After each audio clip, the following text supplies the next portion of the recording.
This is unique as the format takes on a more intimate setting where we feature a distinguished speaker who is subject matter specialist and a sound moderator sourced locally or internationally.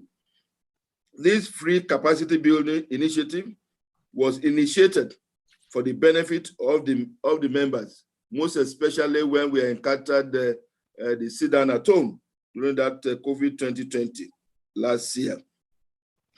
Recall that the maiden edition of the series titled Unlocking the Timeless Codes for Entrepreneurship and Wealth Creation, which held virtually on Wednesday, August 5, 2020, was anchored by Otumba Femi Pedro, FCIB Chairman, Cibn Governing Board, and former Deputy Governor of Lagos State.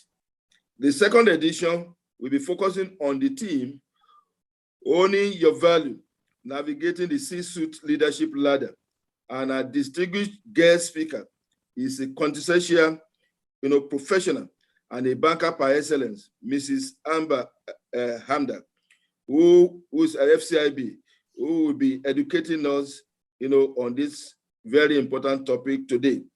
He happens to be the immediate past managing director and chief executive of the FSDH Merchant Bank Limited. She will be sharing with us insights on her journey to the top and how she surmounted the hurdles on the way. The session promises to be highly impactful and valuable. On this note, I welcome very specially our distinguished guest speaker, Mrs. Amber, FCIB, today's platform. In the same vein, the moderator of this session is an outstanding corporate executive with profound career trajectory, Mrs. Imoeme Ibisiki, ACIB, Company Secretary to Legal Advisor, Heritage Bank Limited. She would anchor the interview session with Mrs. Amber, as well as the audience question and answer session, which would follow immediately afterwards. Distinguished audience, let me express my deep appreciation to everybody here present on this platform from across the globe.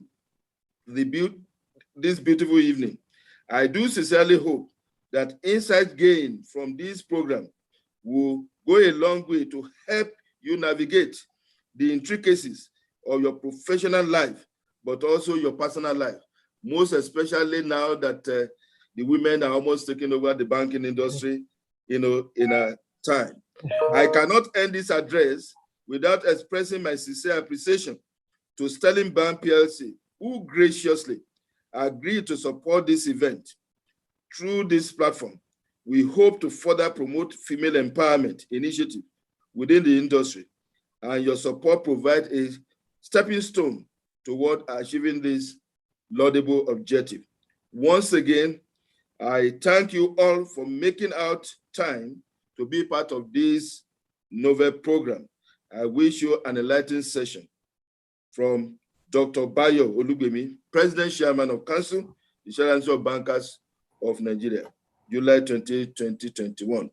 On his behalf, also on behalf of the President and the Chairman of Council and all office holders, I want to welcome all of us to this platform and promise a very robust discussion and a very elucidating session. God bless you as we go on in the program. Thank you. Thank you very much. Thank you very much, our second Vice President, for delivering the remarks of Mr. President, which is well appreciated. Thank you very much. The President in his speech did allude to the fact that this platform is a capacity building initiative, it's a platform for empowerment. And like you heard him say, that there's no stopping for an idea whose time has come. Today, we have two ladies on the platform, the distinguished guest speaker and the moderator. And so, distinguished guests, ladies and gentlemen, wherever you are, in your office, in the comfort of your home, and even if you're in transit, I'd like you to sit back and take in all that we have for you on this CIBN platform. And so on this note, I would like to invite our moderator for the day, who will anchor the interview session with our distinguished guest speaker. And so at this point, I'd like to call on Mrs. Imomeni Bisiki, ACIB, the company secretary and legal advisor of Heritage Bank Limited, the moderator for the day, Mrs. Ibisiki. I'd like to invite you to take over the proceedings of this event from this point. You are most welcome. Good evening, everyone, and thank you very much, Akin Morakinyo, HCIB, for your introduction and for anchoring the session so far. Good evening, Second Vice President of the CIBN and our distinguished speaker, and good evening, Registrar, Chief Executive, CIBN, Dr. Sheye Awojobi. Thank you very much for the opportunity to anchor this session with the very distinguished and experienced speaker that we have today. I will just go through a few webinar protocols for us, for all participants. All participants are expected to mute their microphones to eliminate background noise. Participants can use the question and answer session or the chat options to send their questions or their comments after the delivery of the address by the guest speaker. At the appropriate time, participants who want to ask questions or who intend to make contributions can signify by using the raise hand option on the application. Such individuals will be recognized and their microphones will be unmuted for them to make their contributions. We already heard the aim, the objective of the platform series as stated in the speech of the president of the CIBN, as delivered by the second vice president of the CIBN. And I will just reiterate that the aim of the series is to discuss multidisciplinary soft issues that have implications for individuals and micro, small, and medium-scale enterprises. Issues touching on lifestyle adjustments, disruptive innovations, workplace for the future, and all emerging topics that constitute the new normal following the advent of the COVID-19 virus. The format of the event takes on a more intimate setting, much more than all other CIBN events, with one distinguished guest speaker who is usually a subject matter specialist and sourced locally or internationally, and one moderator. This event was created mainly for members of the Institute and to seek to enlighten them on the subject issues. Today, I have the honor and the privilege, and I feel absolutely honored to be introducing our guest speaker. Our guest speaker today is Mrs. Hamda Hamba, FCIB. She was the former Managing Director and Chief Executive Officer of FSDH Merchant Bank. She started her banking career at the International Merchant Bank PLC in December 1982. She joined FSDH Merchant Bank in August 1993 as an Assistant General Manager. She rose through the positions of Deputy General Manager and General Manager to become an Executive Director in September 2009. In November 2016, she was appointed the Managing Director CEO, a position effective from February 1st, 2019. She is a graduate of the University of Lagos and the Imperial College of Science and Technology, United Kingdom. In 1999, she was awarded the Chartered Institute of Stockbroker Award for Best Examination Candidate in Corporate Finance. Ladies and gentlemen, we have no other person more qualified to talk about the growth in the owning the value, navigating the C-suite leadership ladder than the able guest speaker we have today. Join me today to welcome Mrs. Hamda Hamba, FCIB, our distinguished guest speaker. Thank you very much. You're welcome, ma'am. Thank you, Mrs. Ibisiki, for those very kind words. Distinguished ladies and gentlemen, please permit me to stand on existing protocol and just start by saying good evening. Those of you who know me well will know that I'm a very simple person and I like to deal with things in a very simple manner. But I would like to start by thanking the leadership of the Chartered Institute of Bankers of Nigeria for inviting me to share my thoughts with you all this evening on the topic that you've chosen, which is owning your value, navigating the C-suite leadership ladder. Before we started formally, I was joking with Mrs. Ibisiki that really to get the very best out of this session, I think her job is so important to ask the right questions that will elicit the responses that will be of interest to the listeners today.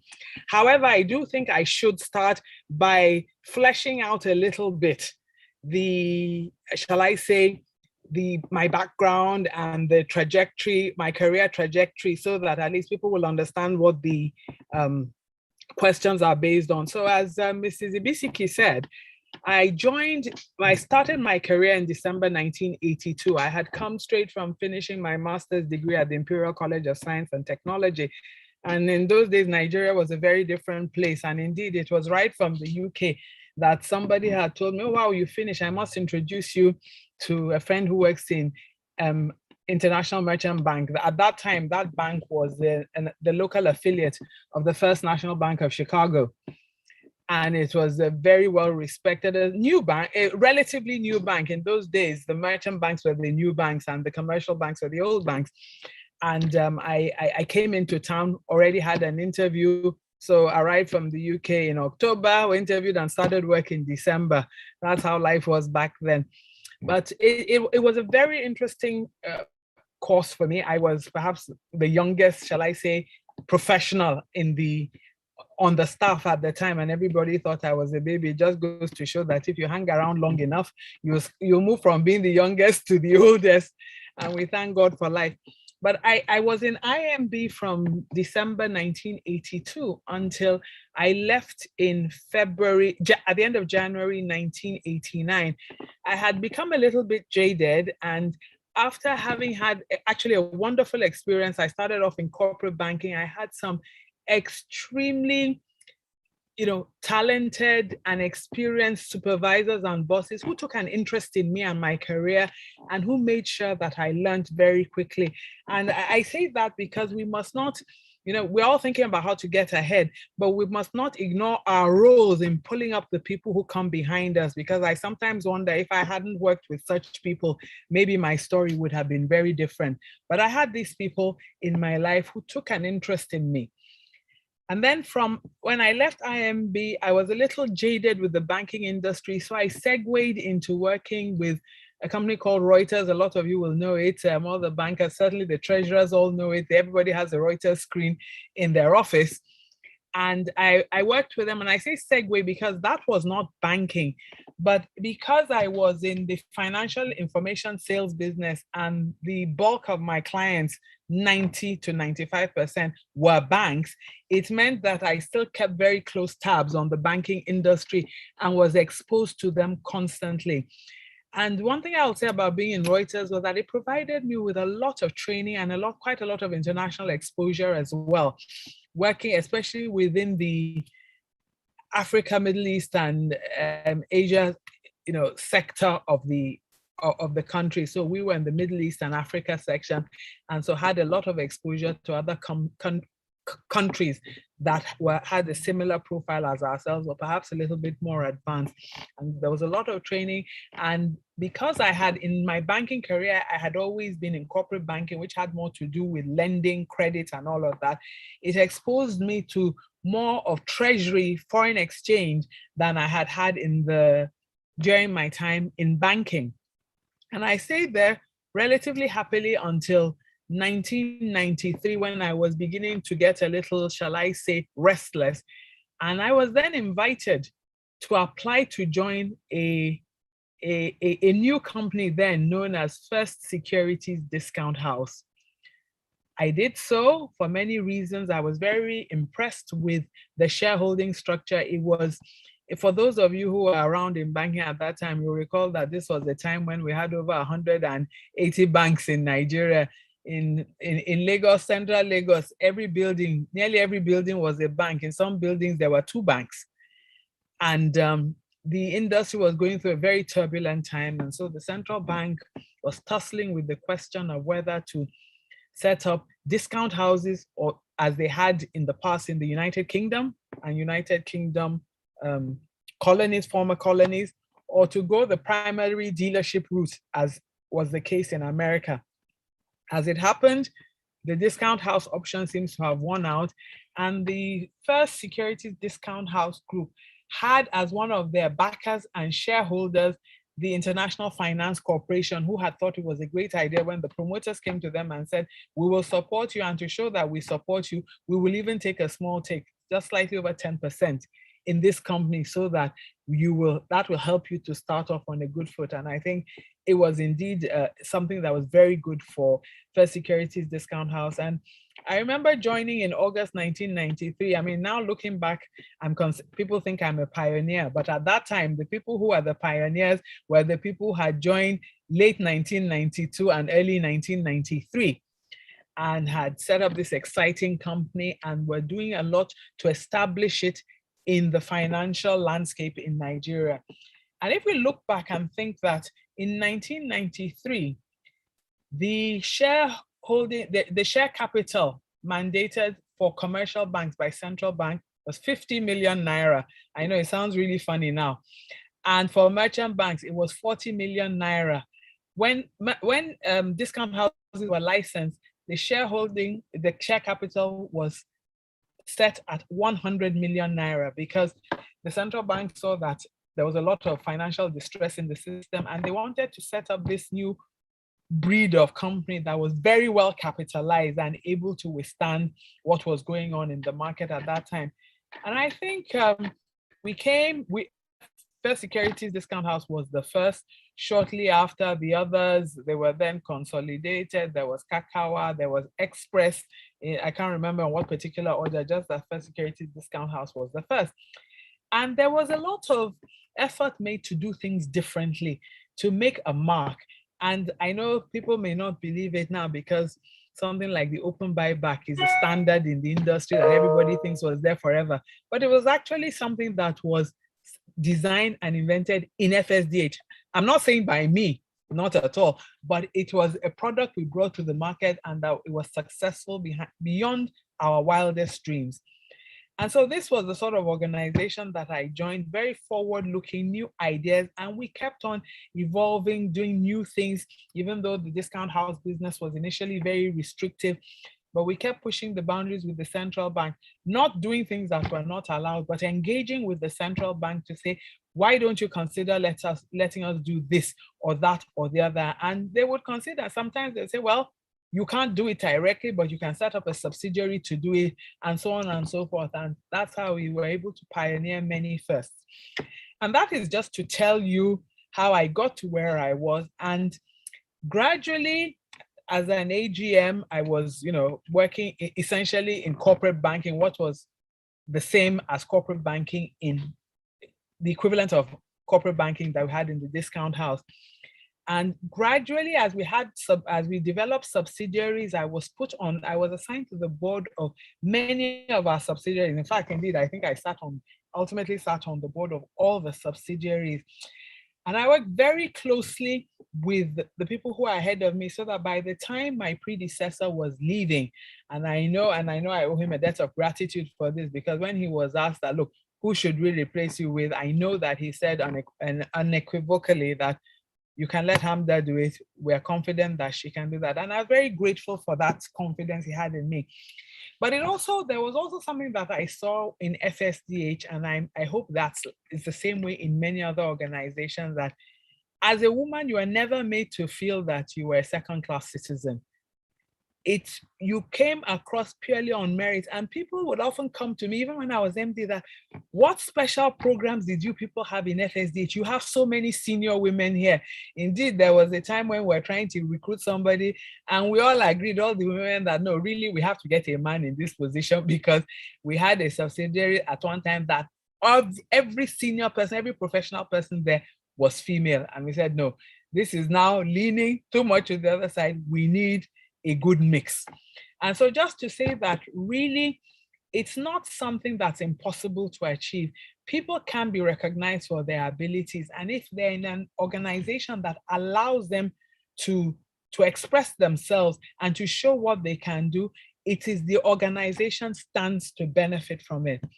Having said this about the sort of this brief whistle stop of my career, I would like to mention one or two things that I think I got out of working the various places that I think, and they're important things that we can share with others, ourselves and the people coming behind us, because it's so important that we move them along. So I mentioned earlier that when I was in IMB, I had some very supportive bosses who challenged me, who took an interest in me. And taking an interest in me, that I say, is they gave me assignments that gave me visibility. And I think for people wanting to get ahead, you have to be willing to work a little more, because, and you know, if somebody is giving you an opportunity to present in front of senior management, if you're lucky in front of directors, it's more work, but it is something that we need to grab, because if you think about it, people often think, oh, I was passed over for this. They appointed somebody to do this other thing. I could have done it. Sometimes there's nothing sinister in it. It is just that the decision makers may not know you. I mean, they know you exist, but when this top of you call, when you're thinking, we need somebody to do something, you have to put yourself in a position that if they're going to come up with 3 names, you will be one of those names. And that happens not by being obsequious and sucking up to people. It's by letting your work shine and by taking any opportunity to present your work in front of a wider audience, an audience of decision makers. And that's one of the areas where I think my superiors were very helpful to me, because they allowed me to get onto such assignments. I would also like to mention one thing, that sometimes we as people have to help people to help us.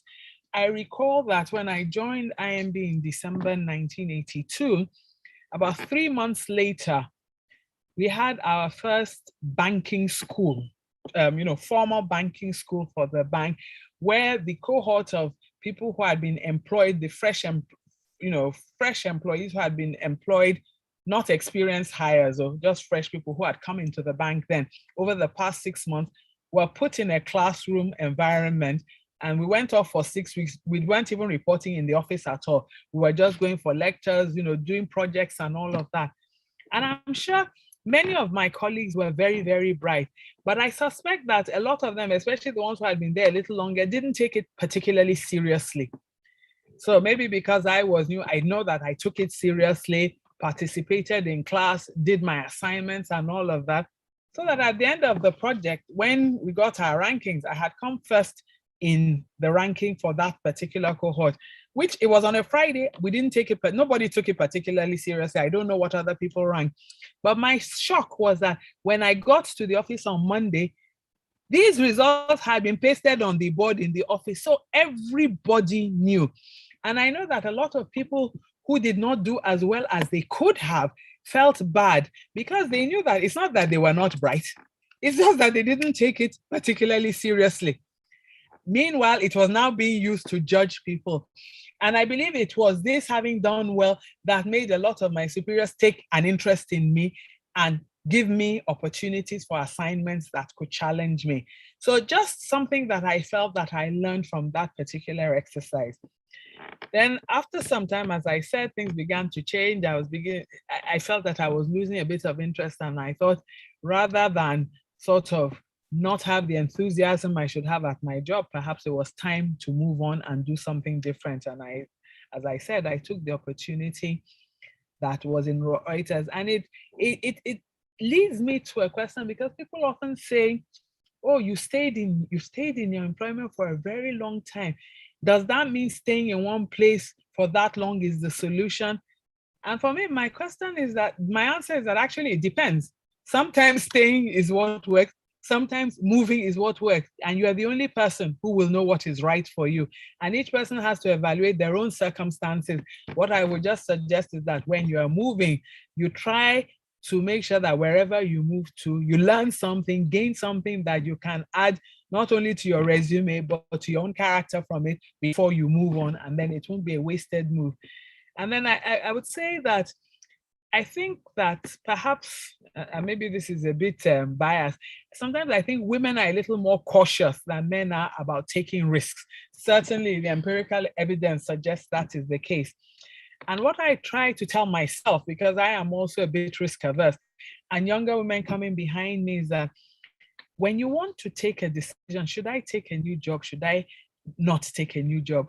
Rather than saying what is the upside, maybe you should look at it from the point of view, if I take this job, what is the worst thing that could happen?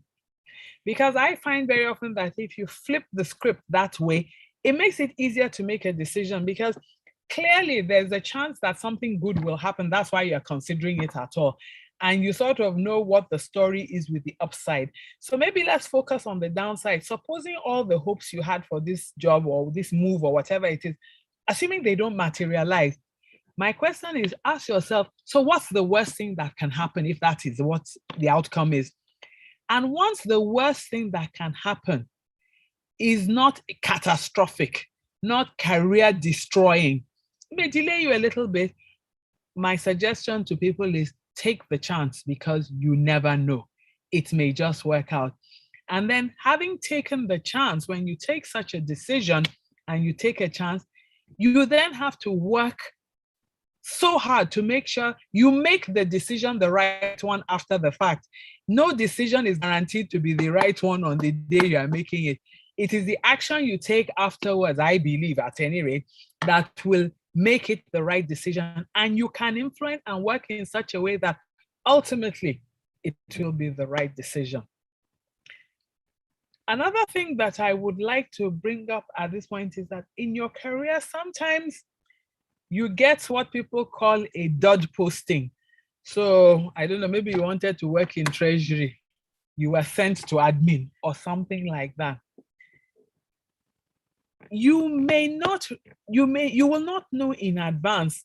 It's all right to try and change it, but if that is your lot, embrace it and go and do it to your utmost. My late father, who died in 2015 at the age of 91, wrote his autobiography in his late 80s. And I remember one section in it that struck me. When Nigeria was still a British colony, he was working in the district office. And the district officer was an Englishman. But some of the senior Nigerian colleagues were not particularly fond of my dad, at least so it came out in this book. And so they gave him what they thought was a bad posting, and which was to work in the archives. And it was mainly to arrange dusty files, things that had been there for years and years and years.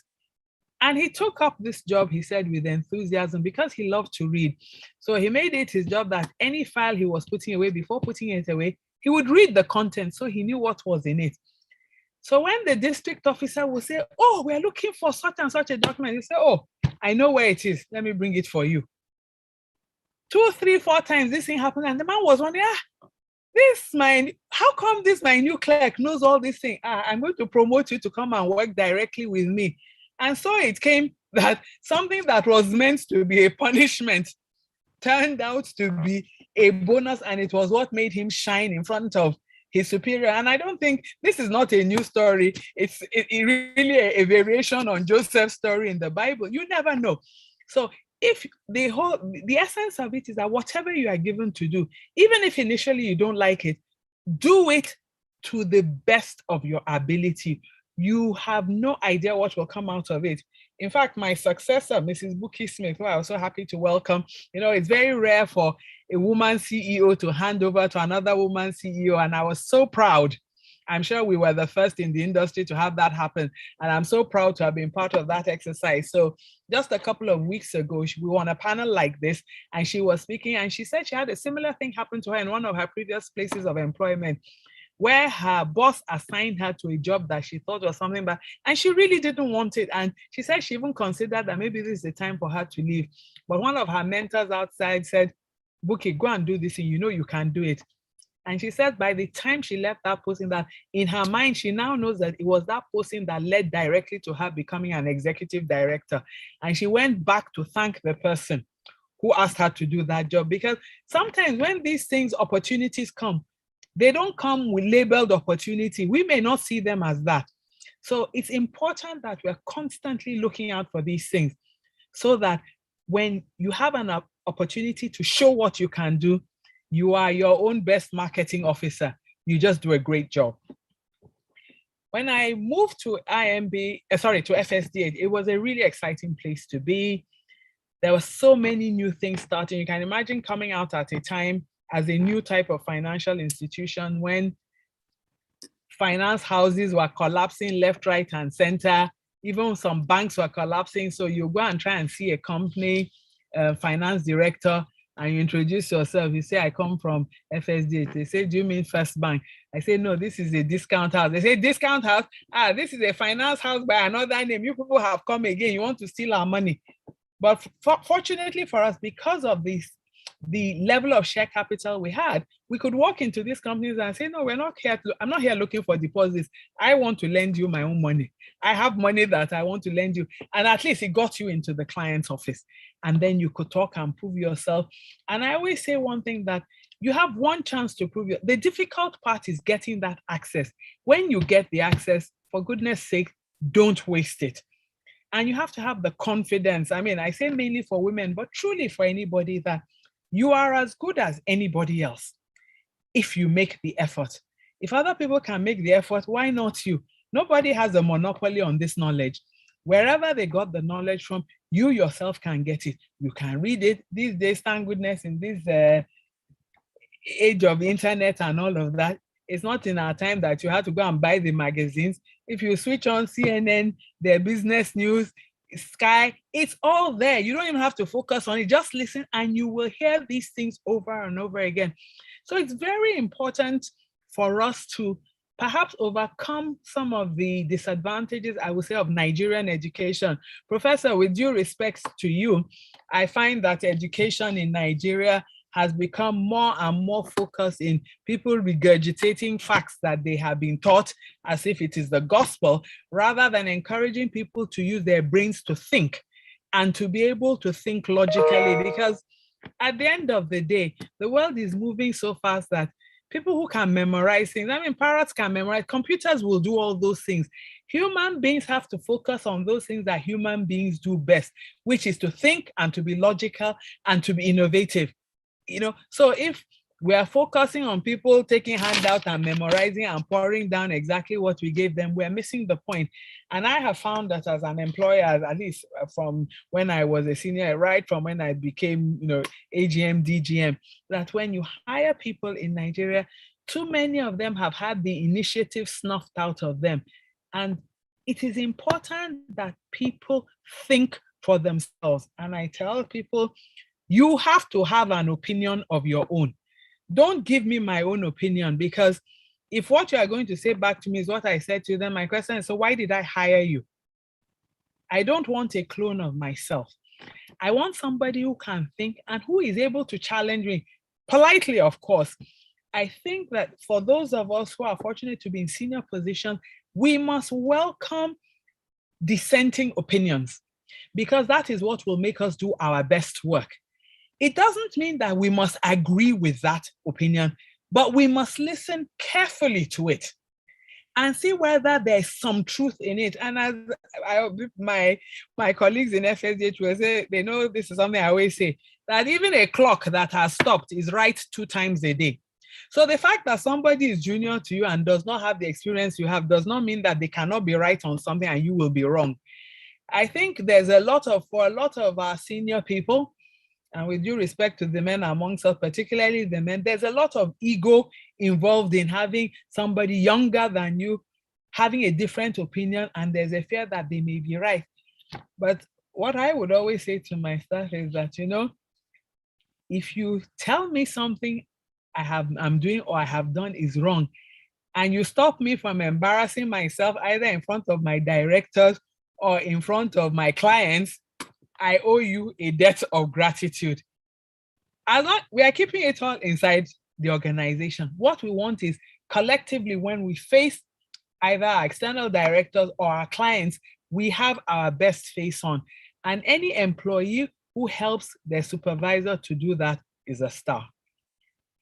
And, you know, maybe I'm preempting some of the questions. I had questions like, oh, how do you deal with a supervisor who thinks that if you shine, you are dimming them or you are eclipsing them? And I think that must be a very short-sighted supervisor, because I would always tell my staff in FSA that, you know, it's a double-edged sword. There's nothing good anybody in the bank does that I will not get credit for. Even if I tell my board that it wasn't my idea, it was so and so who did it, they will still give me credit that I employed such a person, that when the person gave the idea, I listened to it. You know, it's so virtuous. Any good thing you do, so don't be afraid to do good, because as you are benefiting from it, your supervisor will also benefit. But the corollary is also true. If an employee does something bad and I don't pick it up, am I going to go to the board and say, it was so and so? It's so tacky. In fact, it's just too low. You just have to take it on that we've messed up and we will correct it, but you can't start pointing fingers.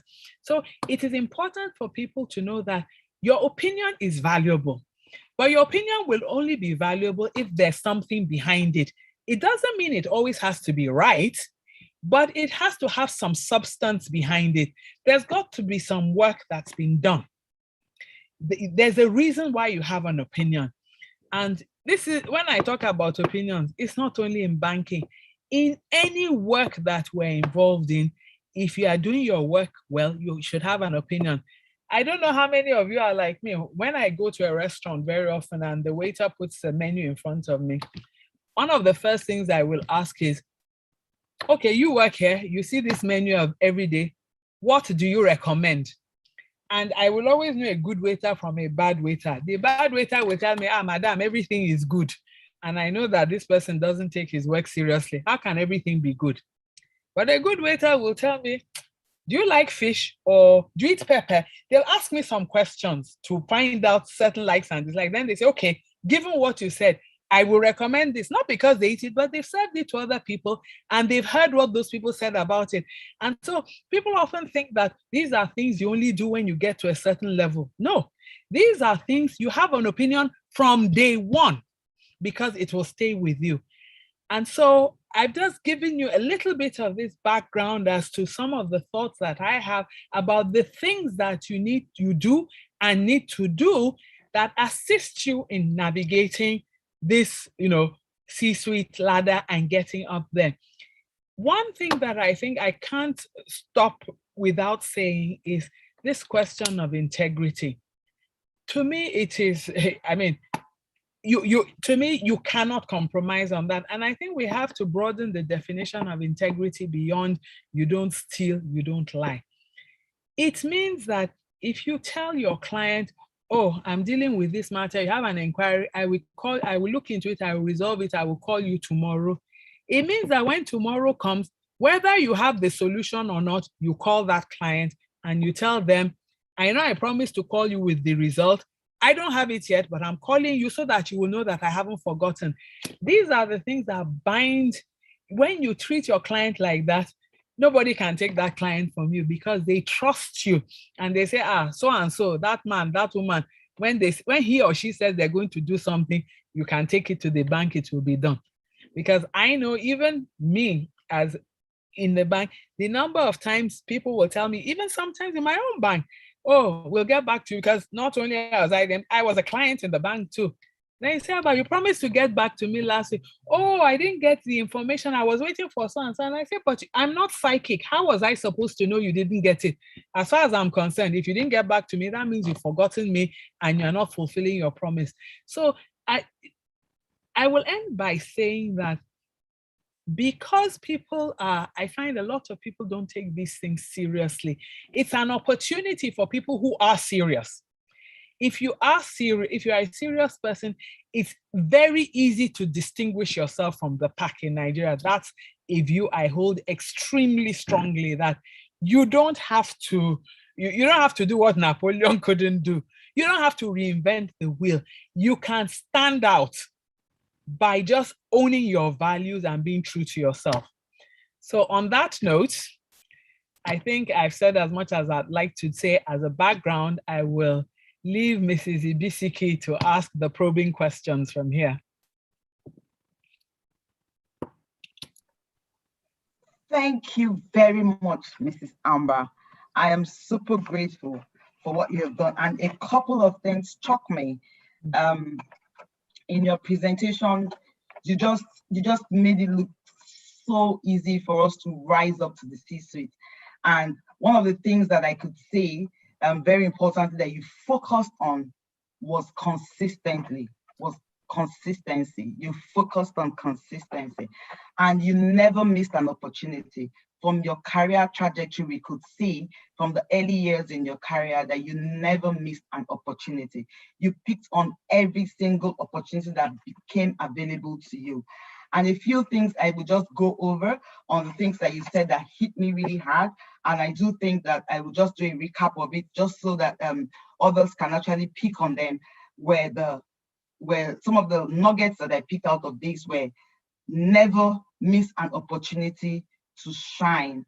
Never miss an opportunity to showcase your competence. Do not take any assignment for granted. Never, never. I would go with that. I will hold on to that. I particularly picked interest in how you became the first in your cohort in the banking school just by being consistent with excellence. I particularly, and I must say that that is very commendable. And we younger ones coming behind you, aiming for where you were and where you're going, we definitely hold on to that. And then I do also observe that you had made something very clear. You do not have to suck up to leadership.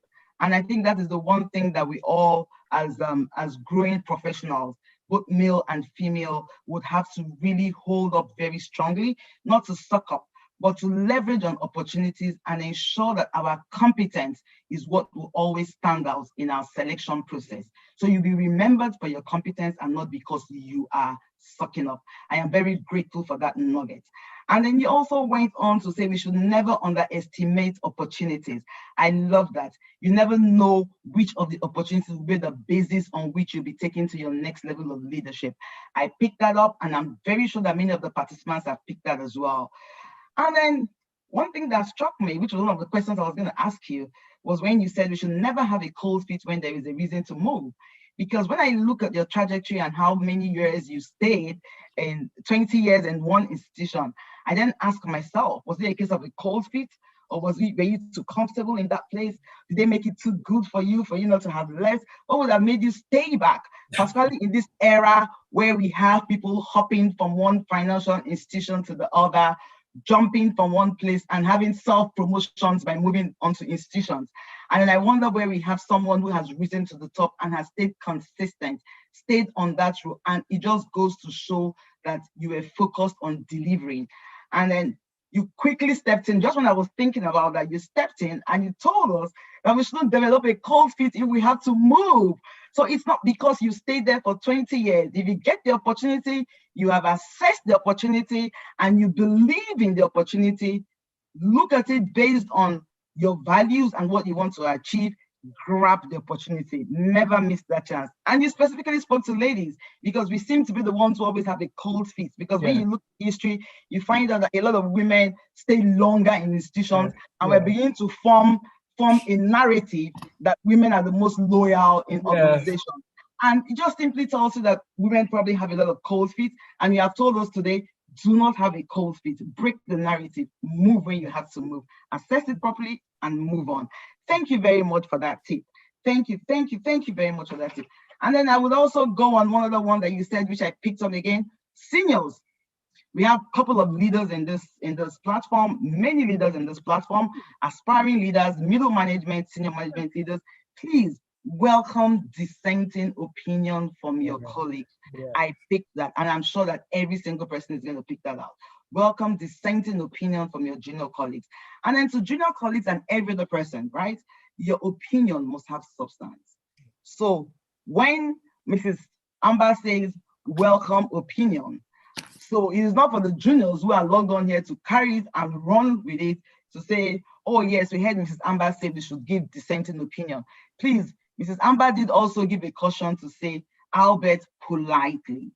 She did give that caution, and she also did say your opinion must have substance. Thank you so very much, Mrs. Amber. And then the last thing that I picked again from the last two things that were very instrumental from your speech, from your address, was integrity. You kept hitting on integrity, integrity, integrity, integrity. We cannot overemphasize the value of integrity in the workplace and in any aspiring leader. We cannot overemphasize that. And we do also take the final nugget, the final one you threw at us. We said we should own our values. We will own our values. Thank you so very much. So for all the participants, we welcome your questions. We do have some questions online already. Thank you so very much, Mrs. Amber. It was a very, very telling and insightful session. I did pick a lot from it, and I'm sure that the participants, from the comments that I can see already coming in, I do see that we have, it said to us, very value-laden presentation. It says we can see all the inspiring, it says, thank you for this inspiring talk, and then you have been appreciated from the comment section. And I would quickly run through some of the questions that I have received already, and for your quick response. And I think that I'll take the first question that I have here. Is someone asking that there is a history of women being held back at very early stages in their career for many reasons. Okay. One from being married, from having children, from wanting to focus on building families. We do see that many women are being held up. So we find out that a lot of men are getting into senior management positions far and faster and above a lot of women. And whilst I noted your experience in FSDH, where you have a very commendable gender balance in terms of growth and the management representation, we know that it is not the norm in many industries, because even in the financial industry, despite the very laudable and groundbreaking value that we see today, or growth success that we see today in women being MDs of banks in Nigeria, we're still far from getting to where we should be in terms of gender balance at that level. So we're asking, why is this so rampant? And what would the young upcoming female professionals do to guard against the actions or the steps or the decisions or the situations that make women slow down in the middle stages of their career and cause the men to rise up again? I would like to throw this question as I have received. Why is this so rampant, and how can young upcoming women professionals guard against this menace? You know, it's such an important question, because the empirical evidence is there that what you are saying happens it's actually happening. So it's not something we can deny. So whether it's glass ceilings or broken rungs where you don't even get onto the first step, there's something going on here. The question though is why? And in my view, and this is my personal view, it's not one single reason. It's a collection of reasons. And sometimes it goes even as far back as the way girls are even brought up from their homes. Even parents who sort of, let's put it this way, in most homes, women are brought up to prize marriage as the goal above all goals. And you know, I'm a married woman myself, and I'm a happily married one. So it is not to suggest that marriage is not a good thing. But what is puzzling is a situation where it seems to be portrayed as something that is the only thing that a woman should aim for, whereas a man, it's not such a big deal. So it is a problem we have to attack at multiple levels. There's not going to be one magic bullet that we can put into this and fix. It's even where people are married. Why are some women who are married able to get along in their careers and others are not? It also comes down to the sort of person you choose to be married to. If you, pardon me, I don't know about people's personal relations, but sometimes you wonder, why would you choose to marry somebody who is so hostile to the idea of you excelling? If you've gone to school with the same people, you've done as well as them, if not better than them, when you're in school, then all of a sudden somebody feels that you must be held back. So the question is, why would you be your own worst enemy by hitching your wagon, to such a locomotive? Why not think this isn't going to work for me? If that is, I mean, if you don't mind staying at home and all of that, or you don't mind staying at the bottom, that's fine. But if you are going to be bothered by it in future, then it's important that we are part of the solution rather than be complicit in creating the mess. Because there are some very nice men out there who will encourage you and who will support you. But if you leave those ones and stay with somebody who will not support you, who will drag you back and make life difficult for you at every turn, then the question is, who do we blame for that? But sometimes, I mean, I know this sort of thing that I'm saying is more relevant to somebody who is not yet in the situation. As okay, if you're already in the situation, then I think it's a question of negotiating. Elders, this, that. Everything in life, and they say economics is allocation of scarce resources. The truth is, if you are running a family and you're running a career, there will be some things that a perfect, quote, and I put, if a perfect wife or perfect mother exists, there may be some things that you won't be able to do. But the question is, nobody questions the imperfect husband or imperfect father. I mean, some people, it's very funny. My daughters I have 3 daughters, and so I'm really passionate about women's success because I have 3 now adult daughters. But when they were young, they were at St. Xavier's School in Ikoyi, and it was a school that were very particular about parents, teachers, conferences. And most times when parents come for those conferences, let's say, a lot of the time it's mothers alone. Then for maybe 30% mothers and fathers together. Then on very rare occasions, you see some father who turns up by himself. And I remember sitting in front of my daughter's class one day, and this gentleman came in. His daughter was in class 5, which means she had been in the school for 6 years. He didn't know the class she was in. Oh. I mean, and one of his wife's friends was there, and she said, he said, please don't tell my wife, don't tell my wife. But people think that's funny. But if it was a mother who did that, she'll be labeled a terrible mother. Why is it okay for a man not to know what class has never met his child's teacher? If he sees her in the street, he won't even, him or her, they won't recognize them. Children need 2 parents. So my point is, we all have to be part of changing that narrative. And if it's too late for our own generation, we must make sure it doesn't happen to the next generation. We must encourage these young girls. We must encourage the young men to support them. And from what I see anyway, maybe we are old school. The young girls these days, they don't have time for all of this. So, and we see it in what is happening in our society. So it's important for us also to be part of it. And then where you have, and I've seen such instances, where you have the old boy network, where people are condescending, or a woman, we have one token woman on the board, or we have one woman in senior management, that's enough. We have to work actively to get away from these things that we want the best people here. We don't want a token woman so that we've ticked the box.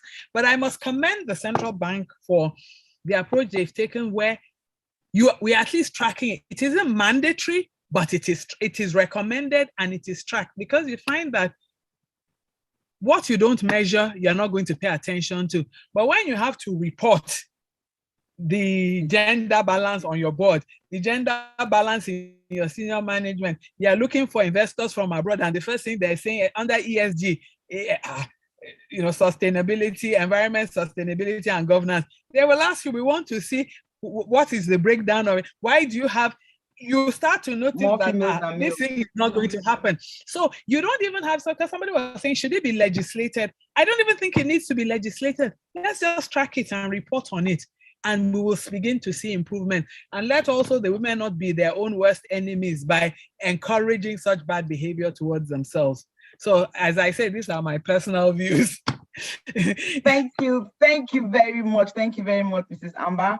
And then I would just ask a very simple question, which I think will be very helpful to people. Having broken the glass ceiling and risen to the pinnacle of your career as a managing director in a very male-dominated space, what do you think organizations should actually do to empower and further encourage more women to close the gap on female leadership in the industry?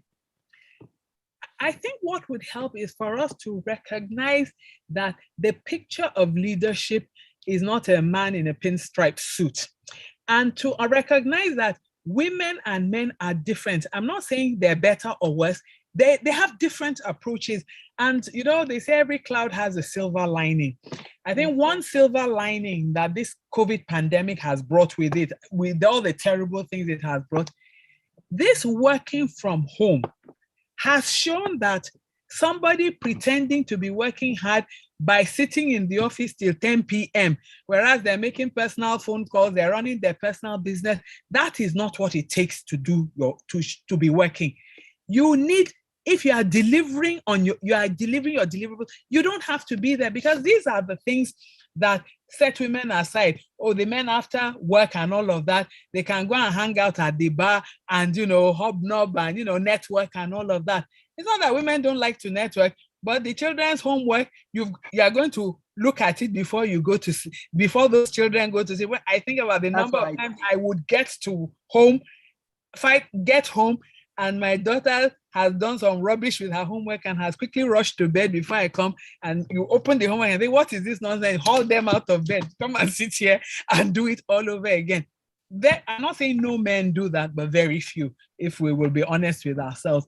And so if we understand, and so if the model for getting ahead is, oh, you are available in the bar after work to knock back a few drinks and socialize and, you know, chit chat and all of that, or if you are going to have 4 hours on a Saturday morning to play 18 holes of golf, where do you have the time to do that? But what the pandemic has shown us now is that I actually don't have to be in the office to do the work.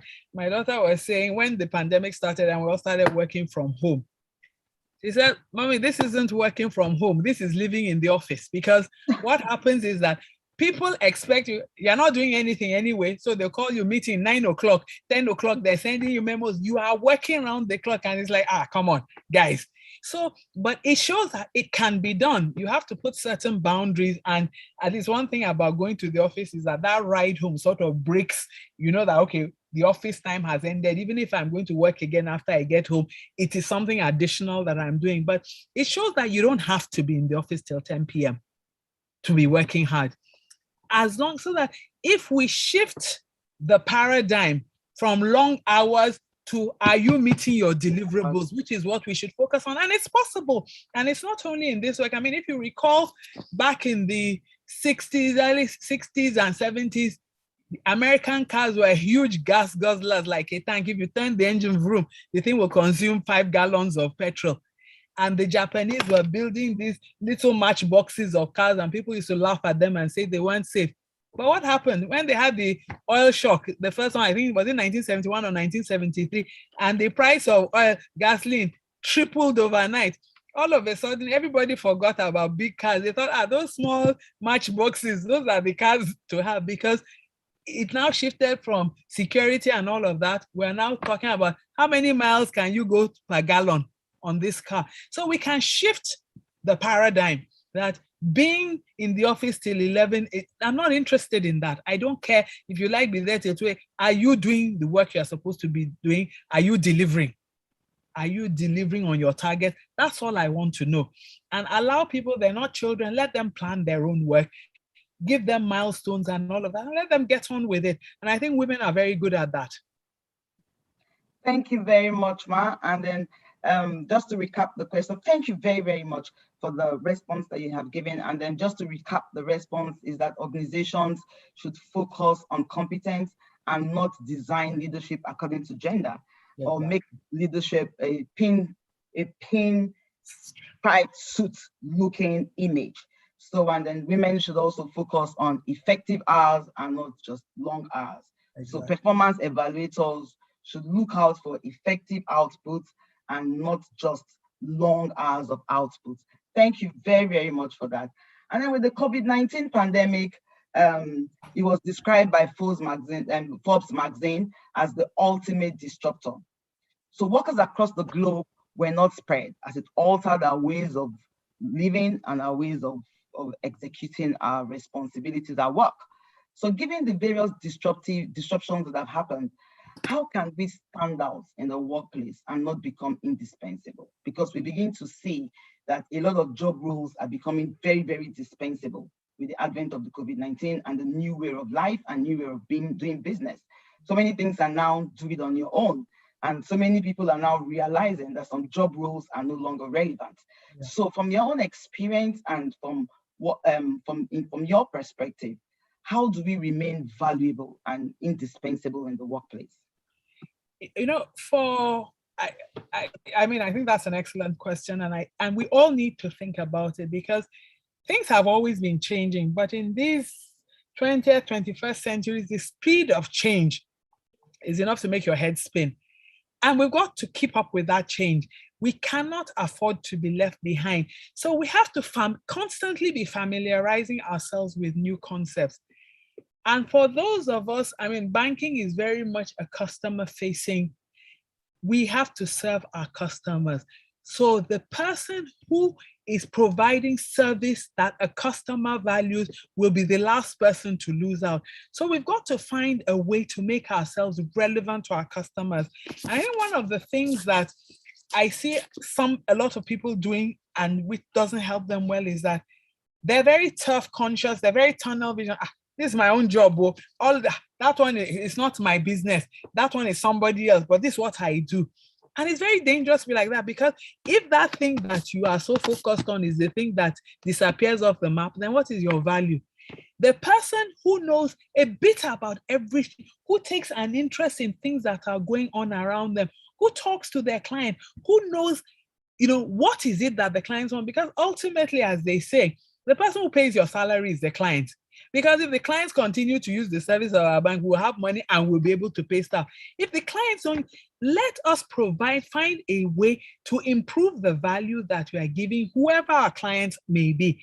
And ultimately, anybody who is bringing in clients, who treats them well, that the client talks to them, you cannot be out of a job. I have a friend who, I won't mention the bank, but it is one of the foreign banks, and she hardworking, put her head down, we just do her work and fine. And one of their regional managers from abroad, from the West, came into town and went into a meeting with one of her clients here in Nigeria, an IOC. And the finance director sang her praises, and because she's very quiet. So I said, wow, I didn't know all of that about you. This person really likes you. I went back to the country, and when there was an opening in another African country for a chief executive, I said, I want to put you forward for this. I want to put you forward for this opening, but tell me that you'll take it if we do.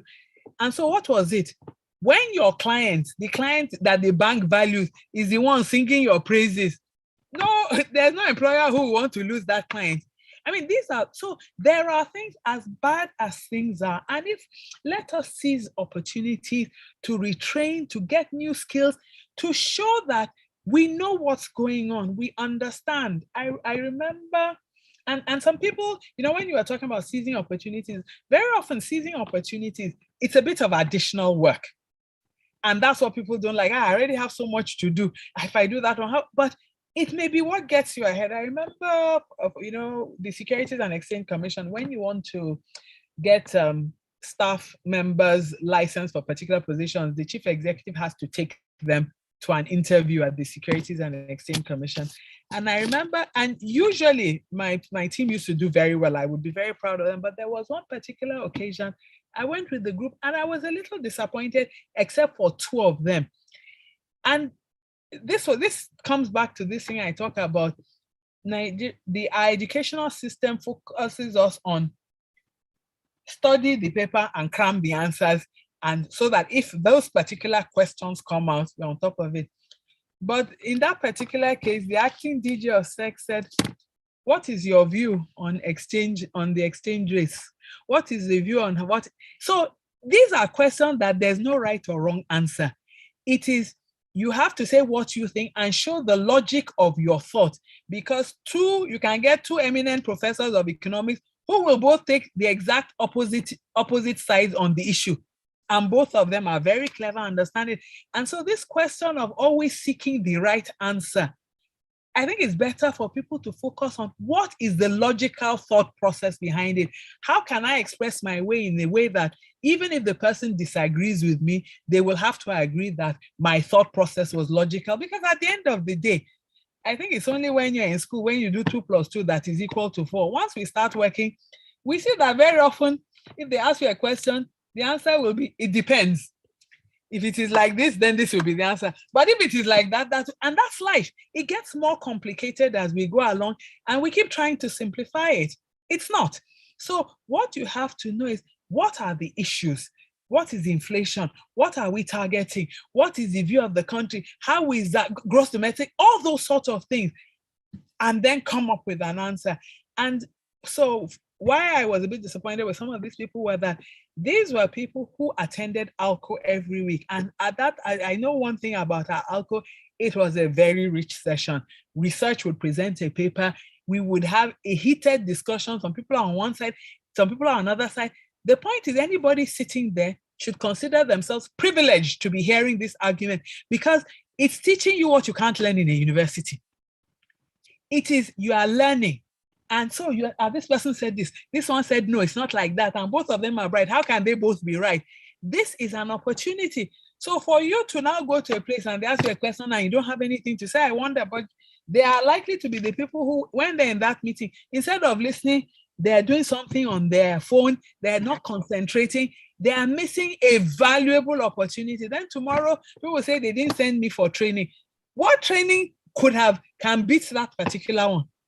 That's right. And this is not to say that you shouldn't go for external training, but this on-the-job training, nobody else can do it for you. And and in small organizations, I think that's the benefit, because in small organizations, more junior people get the opportunity to attend these meetings. In the very large organizations, if you are not at a certain level, you can't even enter that meeting room. So I just tell people that you are so lucky to be here, where you have access to this sort of meeting. If you don't benefit from it, then you're throwing away an opportunity.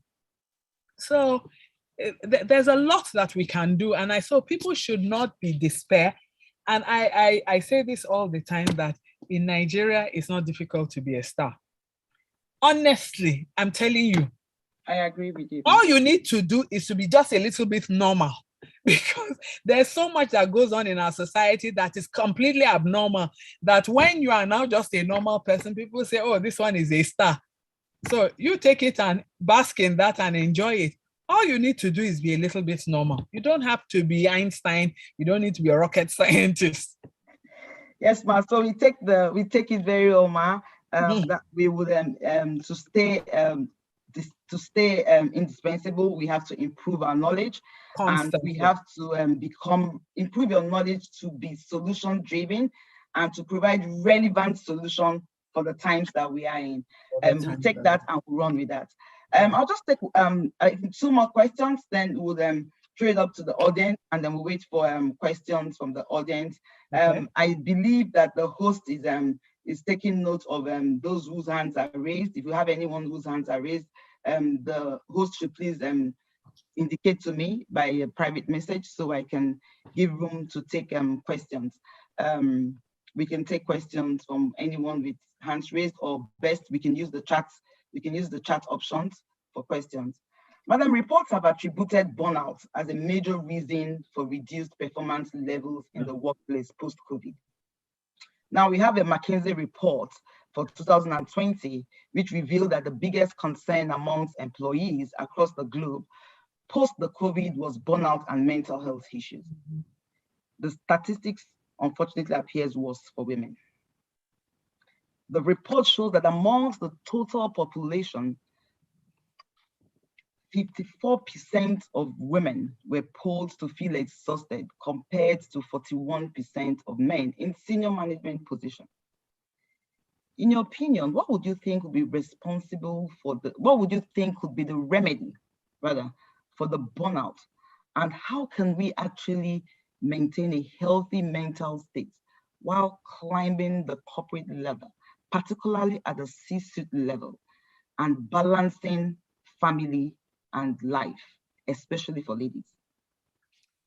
I think the statistics are horrifying, but I'm not surprised that it's the mental health issues and the burnout. I'm not surprised that it's worse among women because, as I alluded earlier, women are held to a higher standard in everything, even by the women themselves.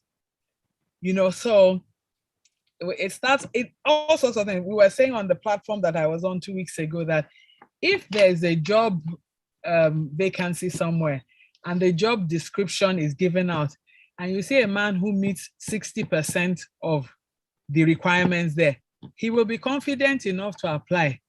Most women, if they don't see that they tick 99% of they say, "I know this job is above me." So women have been brought up to seek perfection, and they've been brought up to be afraid of failure.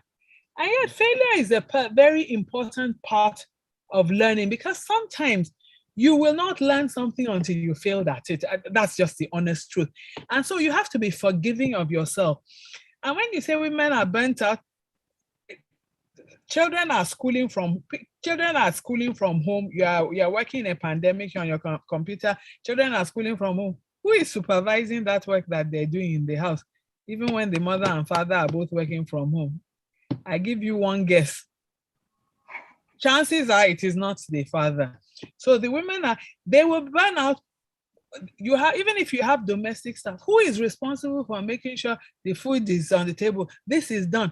So that's why they're burnt out, because there's just too much on their plates. There was something passing on my old girls. I'm a proud old student of Queen's College, Lagos, and my set, we did our levels in 76. We have a WhatsApp platform, and somebody was sent something around about, in many families, if you have, let's say you have twins, a boy and a girl who graduated university on the same day, they both got first-class degrees, they're looking for a job. This girl who is looking for a job, her mother will tell her, please, your father is going to come and cook. You better learn how to plait hair. You better learn how to tie gele, do this, do that. So even if she doesn't get a job, she'll have a few side hustles bringing in some money for her, while her twin brother will be carrying his first-class degree certificate for the next 3 years, not because even the mother no, you just go and look for a job. There's this idea that women have to do more. And so I think, in a sense, it makes us stronger, but at the same time, taking on too much of it can be damaging to your health. And so I think you have to be kind to yourself. And people have to switch off. I remember one of the first, when I as MD, when I went on leave, I would always have on my, I have an autoresponder on saying that I will be away from this date to this date. I have limited access to my emails, even though I didn't have limited access. If you have any official queries, I would have handed over to my number 2.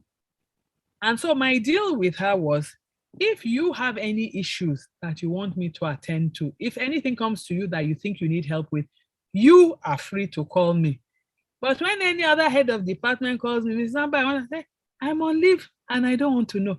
There's somebody acting for me. Take it to her. If she can't deal with it, she will come to me, not you. Because, people like to think they're indispensable, but the truth is, if you drop dead today, you will get a minute's silence and somebody will be sitting at your office tomorrow.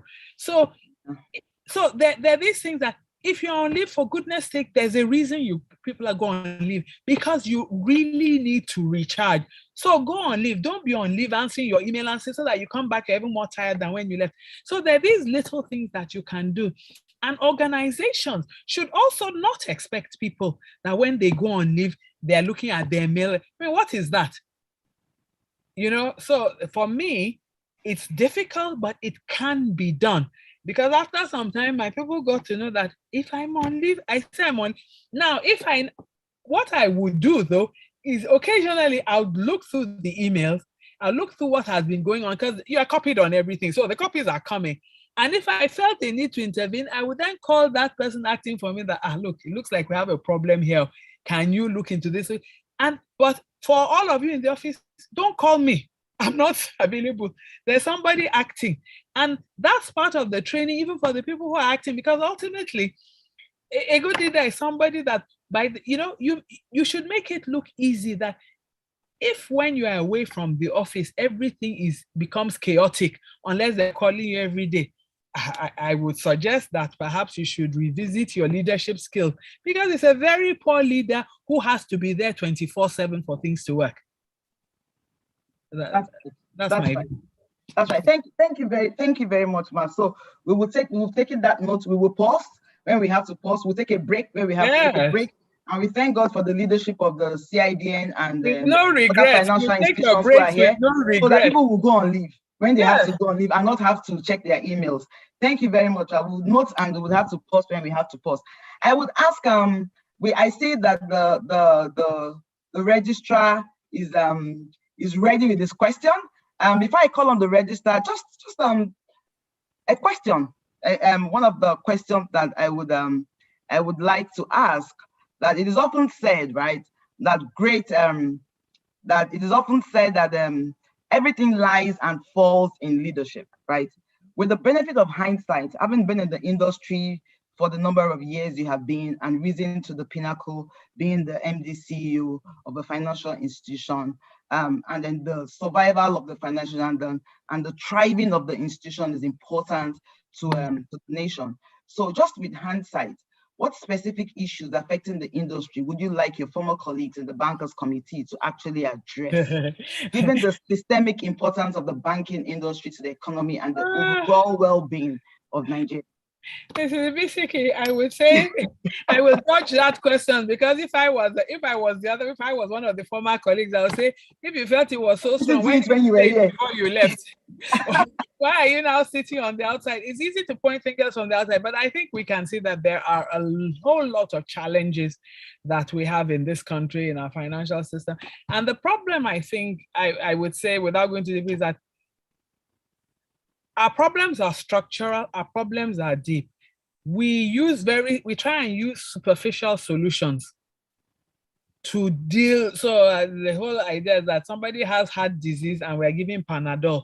It may quell it for a little while, but it will come back. And because it seems that we don't do joined up thinking in Nigeria, and that's across the board. So we are treating symptoms. We address symptoms instead of diseases. So you address these symptoms, this particular symptom, it may disappear, but the other symptom that was okay before becomes 20 times worse. And we've just got to try and do, and we seem to believe that solutions that have never ever worked anywhere else, because people would love them to work, that by some magic they will work in Nigeria. We're still waiting to see, but the outcome so far suggests that we are just like everybody else. If it didn't work in other countries, I don't think it will work here.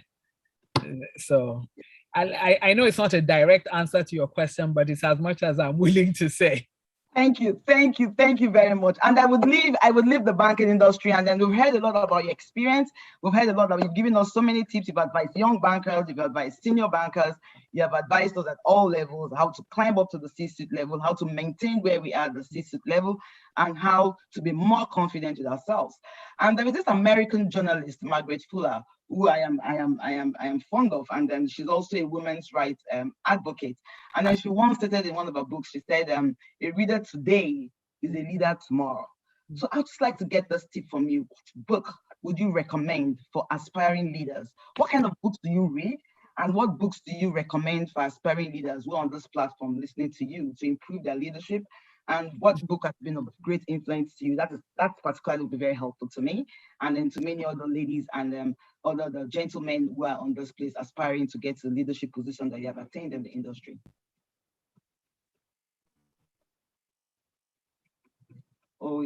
Not just for leaders, for everybody, reading broadens your mind. When I was, right from when I was in school, I read.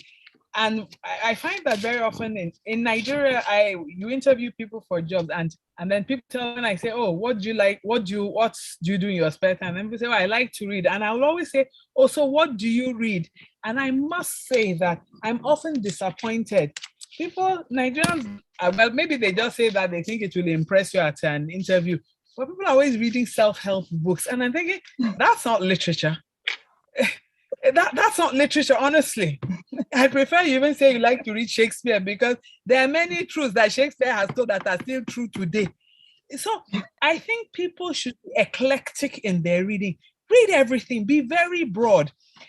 You know, the question of leadership is important, but I am very wary of those those leaders who tout themselves, who write, so the Leah Cockers of this world, the Jack Welch, this is how I did it, and this is how. I prefer the ones that are written, you know, people who, like, if you read the book Built to Last and all of that, these were people who are conducting a study, and they took different companies. So they didn't have any vested interest in building up anybody's ego. Because one thing is that a lot of leaders all over the world, and I think it comes with the territory, they make good as they sometimes luck in what they. One, there are two books that I recommend, especially for people who are, when you're in banking, talking about taking risks. There's an author called Nicholas Nassim Taleb, Taleb, and he wrote two books that I have recommended too often. One is Fooled by Randomness, and the other is The Black Swan. And just to give you the thesis of the black swan, you know, most people know swans to be white, right? And indeed, I think 99% of swans are white. Yes. But his point is that you can live your whole life and not see a black swan. But all it takes for you to discount and you to disagree with swans are white is to see one once. So it talks about how for treasurers, people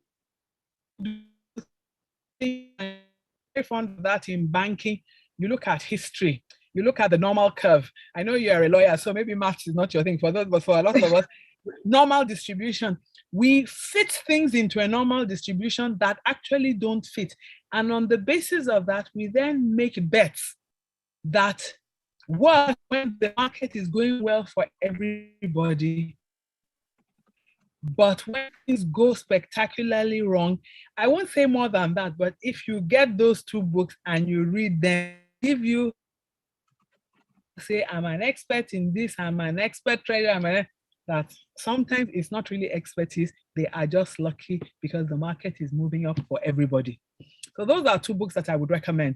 But having said that, aside from that, I urge people to read widely, because I remember when I was in secondary school, very often a teacher would ask a question. It's not something in your textbook. Who knows? And then if you answer, people will be asking you, how did you know that? How did you know that? We weren't taught.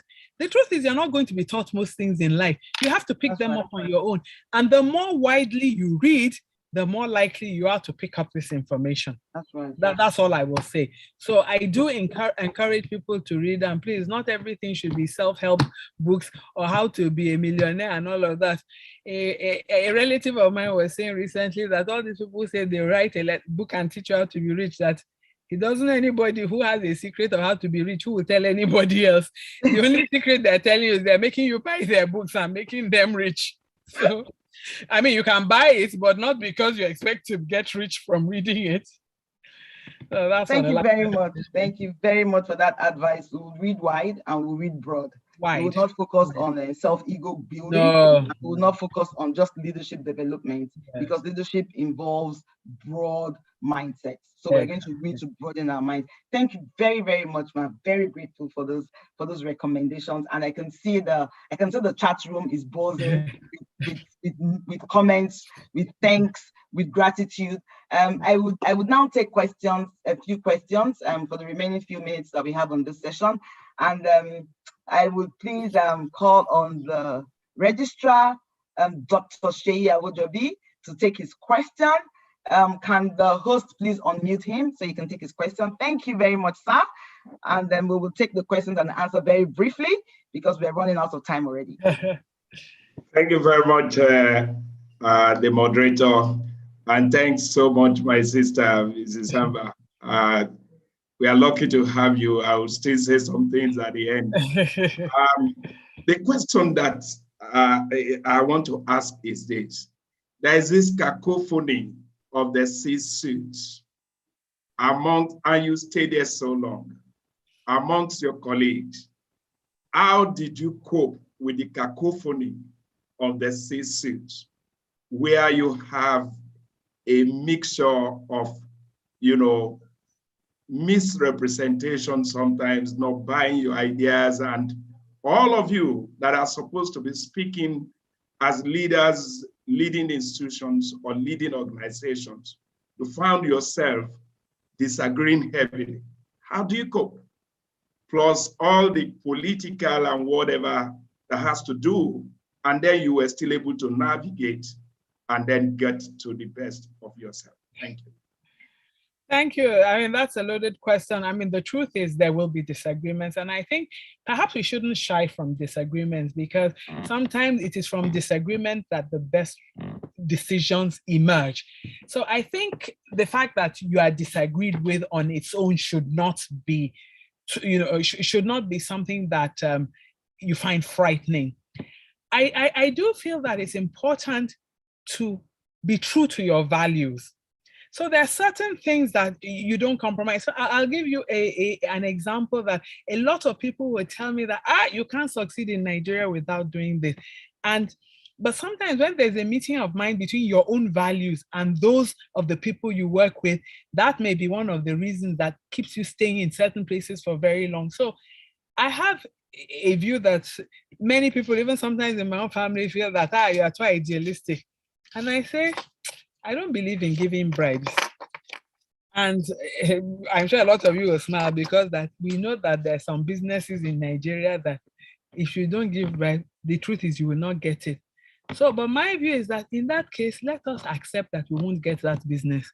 And let's focus on that subset that doesn't require it, because I will not do it. Not just because I'm such a good person, but because honestly, when you get into this bribe giving territory, there's always somebody who can pay more than you. And I'm not going to go down that rabbit hole. You want to pay, but go and get to the business. But by the same token, then you have to accept that the benefits that will then accrue to the people who do those businesses will not accrue to you. And you have to have accepted it from day one and be able to look away.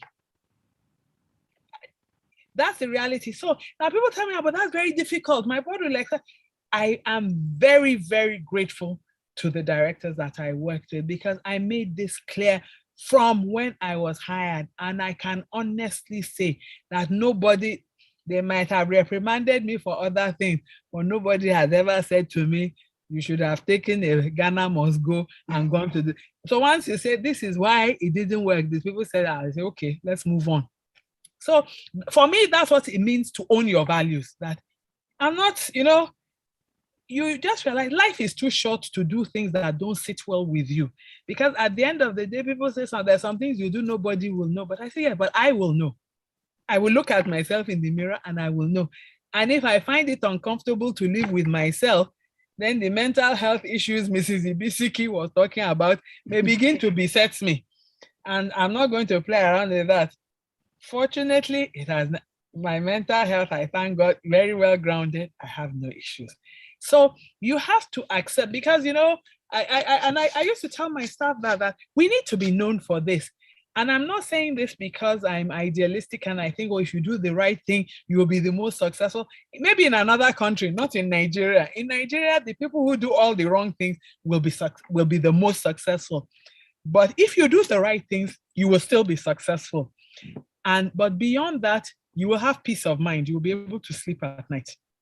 You don't buy that in the market and you don't joke with it. And when you see people who are tormented as a result of things that they have done that they themselves now wish they shouldn't have done, you will now realize that having a slightly less profit than Bank A or Bank B is a very small price to pay for this.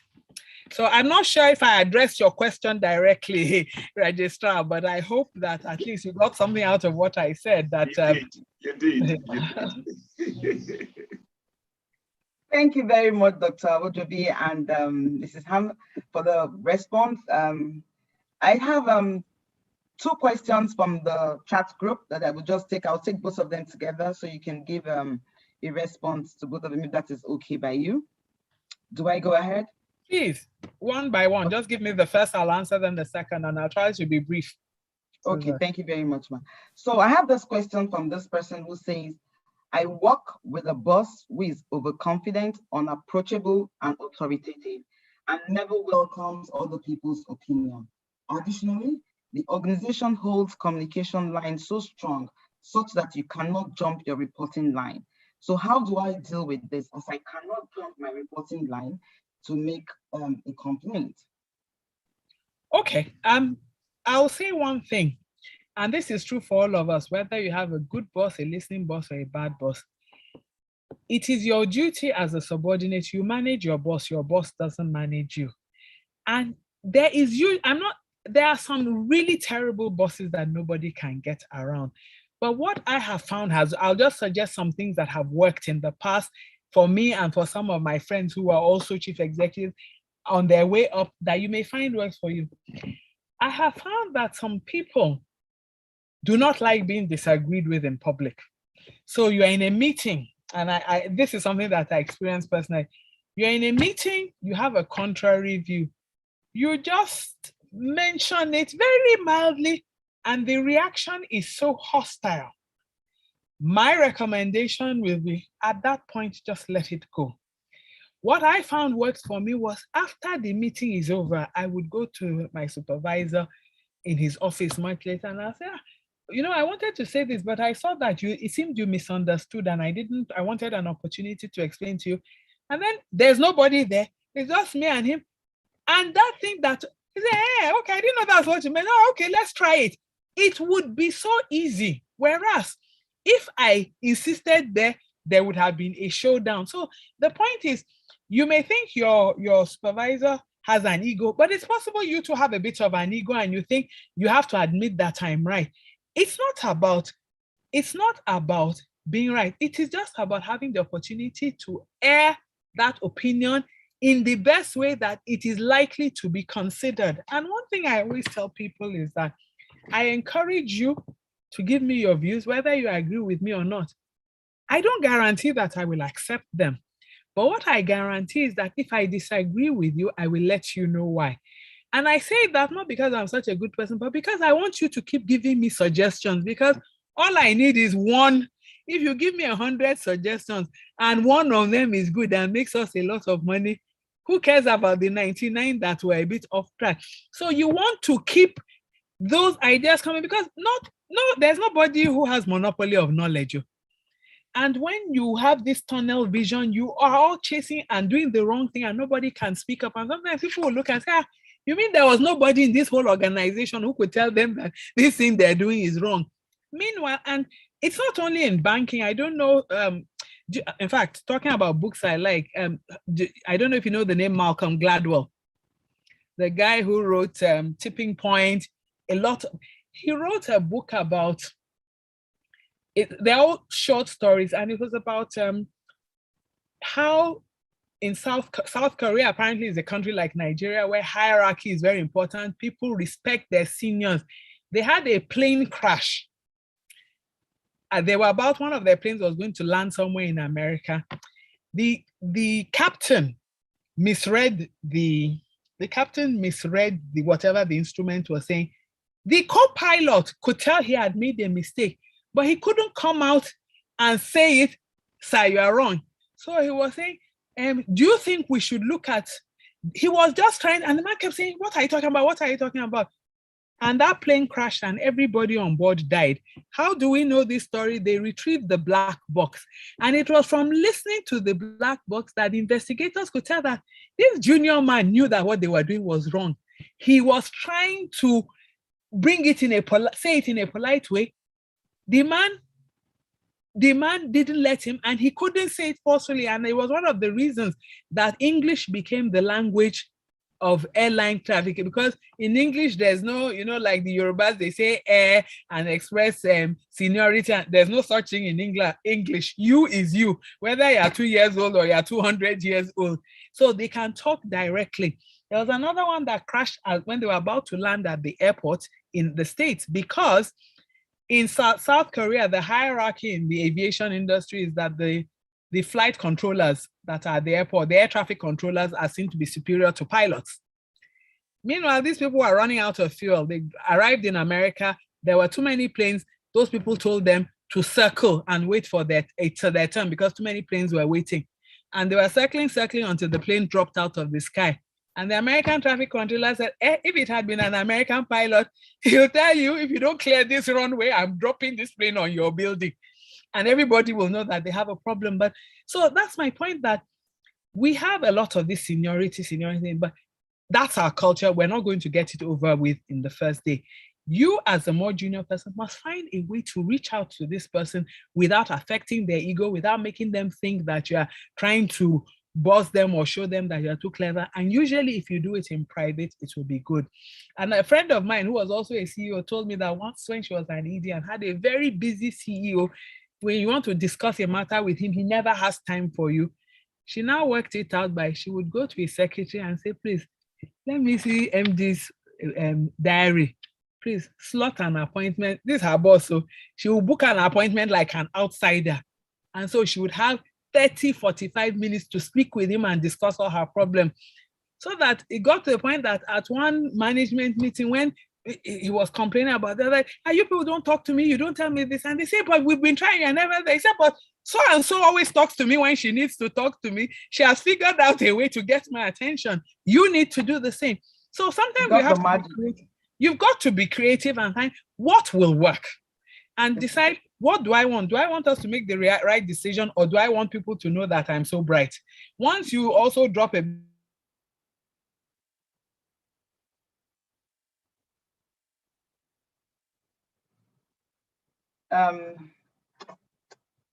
I think we lost the connection of the guest speaker is off. Am I on? Host, can you confirm to me that yes, you are. Yes, you are. We can hear you. We lost her. Yeah, we lost her connection. Connection. Yes, thank you very much. Thank you very much. So she had pretty much dealt with the question that was asked about having an overconfident, unapproachable and authoritative boss. And in summary, what she had said was manage your boss. You have to learn to manage your boss, and you have to learn to express your point and in a manner that you have to understand your boss and express yourself in a manner that is acceptable to your boss, albeit very politely. And you have to understand your boss to the extent where you know the best approach and the best time to take your opinions, which are different from your boss's opinion, and then to speak to your boss. When you go at the right time, every single boss will listen to you. So I think that will be all. And then the last question, which of course she was to answer, was how we can cultivate a strong personal brand while in a corporate organization. I believe that someone is reaching out to the guest speaker to make sure that we can get her back. We can get her back on board before we move on. That's right. We're doing that. Yes. So we would give a few minutes, because then we've come to about the end of the question and answer session, and then we'll be moving on to the next. Immediately we're able to get our own. We'll be moving on to the next item on the agenda. Our time is fast spent. I apologize for the delay time. We had a bit of delay in starting the event, so we have pulled back by about 15 to 20 minutes. We apologize to all the participants, and we assure you that in a very short time. I'm so sorry. I don't know what happened to my computer. It just went down. So I'm joining on my phone now. Thank you very much, Ma, and welcome back. We're glad to have you back. We could not have ended this session without you coming back. So I've done a recap of your very, very insightful response to the question about managing your boss and dealing with a boss that is seemingly difficult. If I may, you said there was another question. I would like to crave people's indulgence to take that question very quickly. So sorry about this. Yes, Ma. The last question was from the audience was, how can one cultivate a personal brand while in a corporate organization? You know, sometimes I feel that word brand has been overflogged. But for me, the brand you should be seeking to cultivate and to present is one of excellence, one of reliability, one of innovation. You know, there were some people that any boss will find indispensable. There's some people that, you know, if this person tells you, I will get this thing to you tomorrow, or I'll get this thing to you next week, you know that you will get that thing. And if something happens, you're not going to get it, you will not be the one to ask for it. The person would have come to you before the day to say, I know I promised this thing. I'm sorry, I won't be able, this is the reason, but this is the new date. If you practice being reliable, if you are knowledgeable, and anybody can be knowledgeable, it's just to make an effort to find out. The information is there. And look at somebody that you admire, their work ethic, and try and emulate it. If you do that, your personal brand will be an excellent one, I can guarantee you, whatever field of endeavor you are in. Is that, and that's true not only for bankers, anything you decide to do. There is actually no substitute to hard work. That's what I would say. Mrs. Ibisiki. Hello? Sorry, I was muted. Thank you very much, Mrs. Amber. I am very grateful, very insightful, very educating session. And I can see just from the comments and we're hearing, we little wonder you rose up so fast to the position of managing director, CEO. And I can bet that the institution, after your exit, would have known that indeed value had left. But I do know will never leave you to go alone. They will definitely be tapping from your knowledge, even from now, because we can never let such knowledge out of the window. We will continue to tap from your knowledge. And I'm so grateful to have moderated this session with you.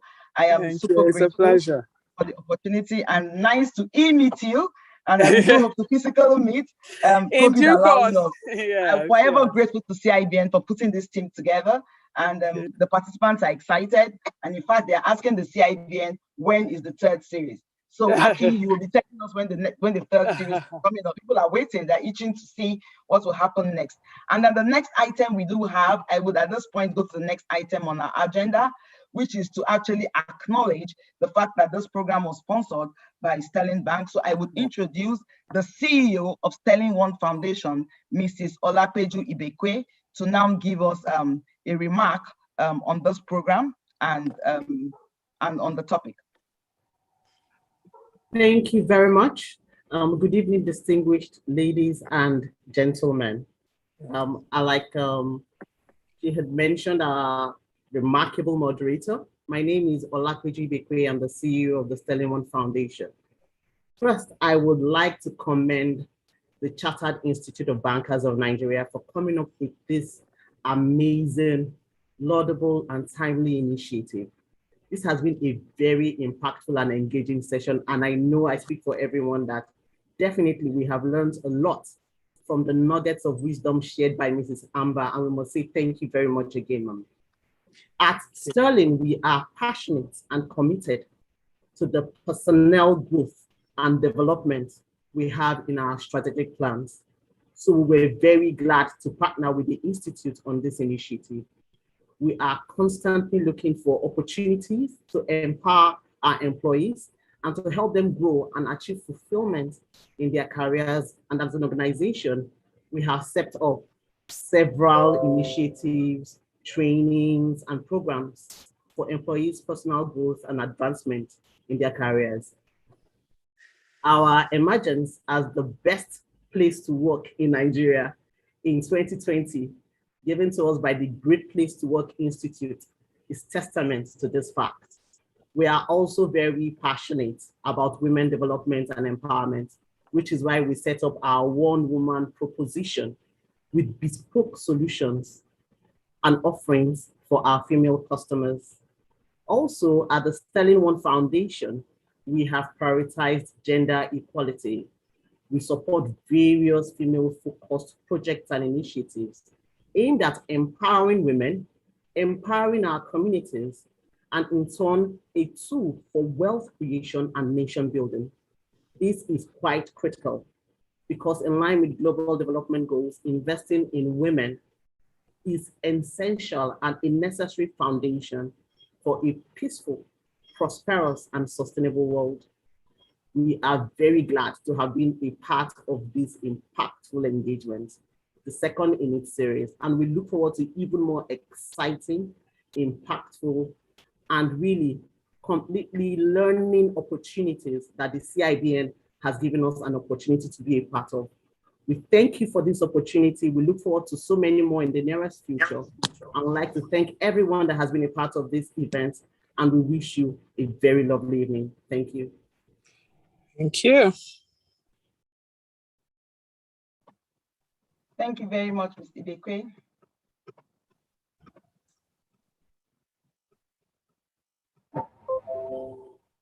Thank you very much, Mr. K. We'll take the closing remark from the registrar and the chief executive of the Chartered Institute of Bankers of Nigeria, Dr. Sheye Awojobi, PhD, FCIB.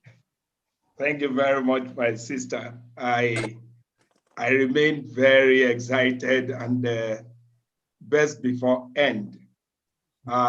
Let me start by saying that it's another very successful and fulfilling series tonight.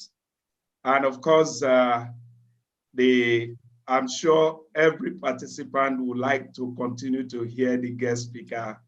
And indeed, she's ready to add more. Glory be to God. Something that has never been told about this woman this evening is what I'm going to share very briefly. This is one woman who retired as managing director of a bank in Nigeria, but you are never aware that she is the wife of a managing director of a bank also in Nigeria. I think that is an achievement. The wife of a retired managing director also grew to become a managing director and retired successfully. So when she mentioned and redefined the word integrity, I'm sure all women on this platform should be happy that they have Mrs. Integrity from a family of integrity. Thank you so much, Mrs. Amber. Thank you. Very close to her retirement, on the eve or so, we had a meeting of the subcommittee on ethics and professionalism, where she made a comment and told everybody that I'm not going to bother myself now about this, your usual meeting. Bring this to Abuja, bring that to Abuja, and you must render this return and render that.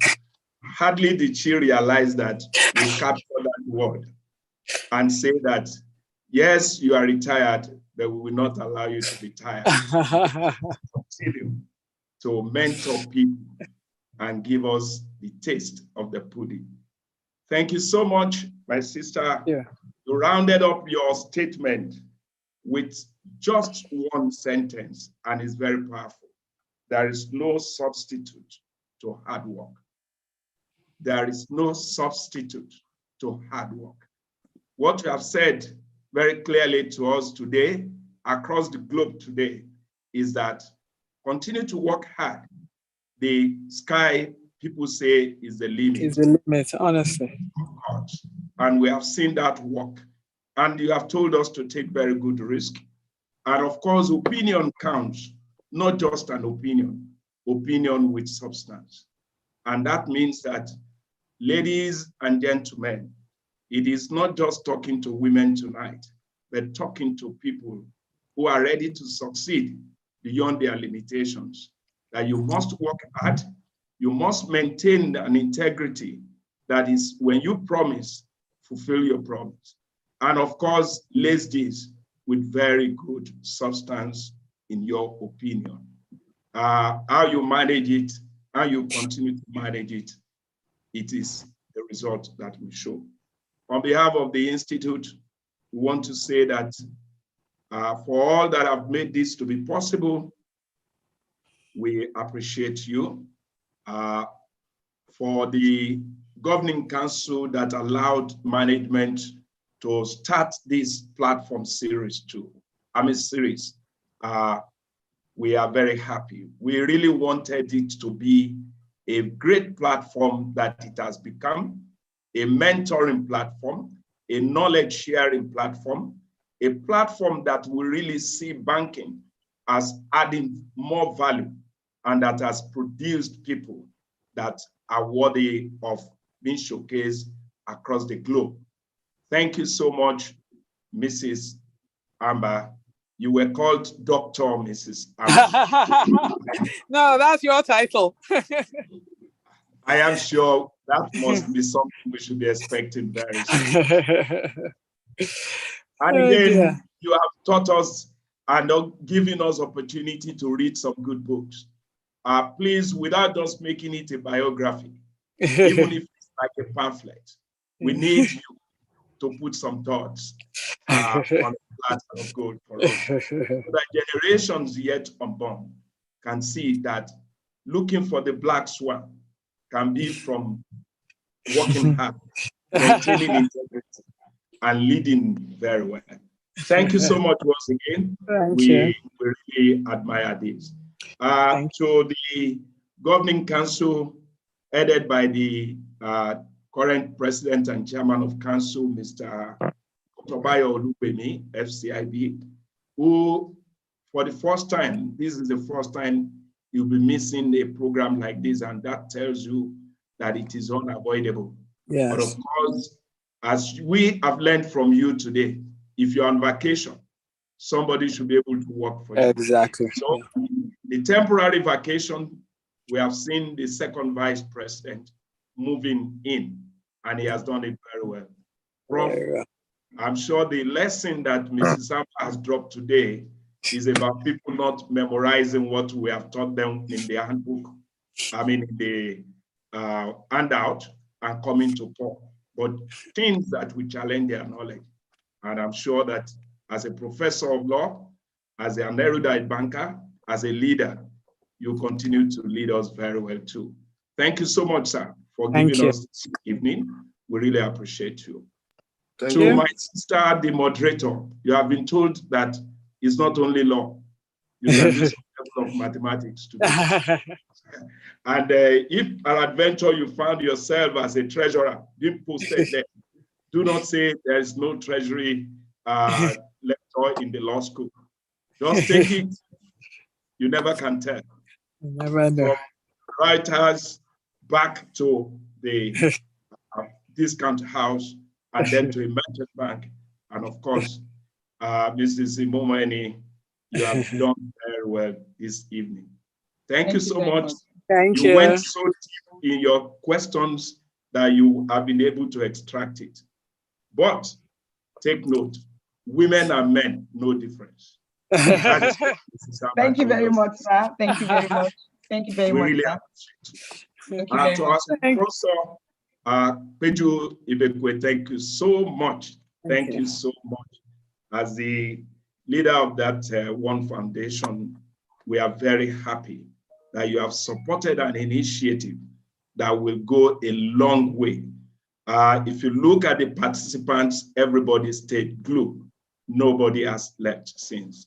And these are very, very noble contributions to the banking industry in Nigeria.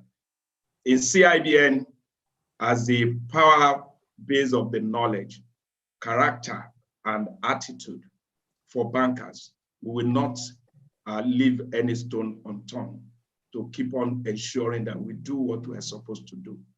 Necessity, they say, is the mother of all inventions. The COVID 2020 has really brought out the best. Working from home has come to stay, and then we'll take the best out of it, getting the best into the industry, making our women to excel, giving them the opportunities. The younger ones that are coming up, they are seeing more role models in you and all other bankers of repute. To my colleagues who have packaged this, it is my sheer pleasure to say well done and to say that the best is yet to come. We are putting the industry, Nigeria, of course, in the global landscape. Thank you once again, and God bless you. Have a lovely evening. Bye-bye. Thank you. Bye-bye. So thank you very much. And we will be taking the photo session now for the panelists and all that are here. So please don't run out. The CIBN will be taking a group photograph of the panelists. I will hand over to the host right now, the CIBN. Kindly please set up the screen for the photographs and let's have a photo shoot. Can I try to join again from the device that has the backdrop? Please bear with me. Let me just try again. Just give me a couple of seconds. Yes, that'll be we good. will. That'll be good. So while Mrs. Amber is doing that, will the CIBN team please set the screen to the photo session that you want to have? Thank you very much. We are ready, ma'am. It's already set for that. And I'd like to thank... Just 1 second, I'm joining. Okay. On the... Where I have... Yeah, so I'll log out. I'm joined with video. I'll soon... Recording. Yeah. Okay. Yeah, great. Let me switch off this one so that it stops echoing.